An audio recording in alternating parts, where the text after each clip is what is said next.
lonely vì dia lùn riêng na hình gần thấy ta son na đâu dâu gì bối hệ in cho là nụ dâng số đã tan gần thấy đùng lại gila ghé lâu dinh tranh na ghé go sa in a ha every late night overthinking feeling sad while outside sitting alone watching the moon crying alone no one understand my pain no one know how life goes my heart wants you back but I don't want you lonely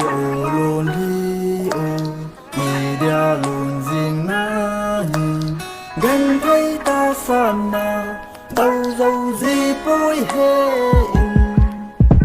ignoring the person the most I love trying to get to my past, stop chasing, snapping a picture, entering a gallery, showing your photo we captured in our old days. Looking back, old message, reading all the conversation, listening your voice record, make me feel like old me.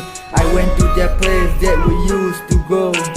Hands feel cool, walking streets or alone. Life gets darker, but nobody cares. Mama always prayed for me to change my life. That night, Jesus talked to me in my mind. I stopped chasing the wrong guy. I know one day she will regret. Everything is God's plan.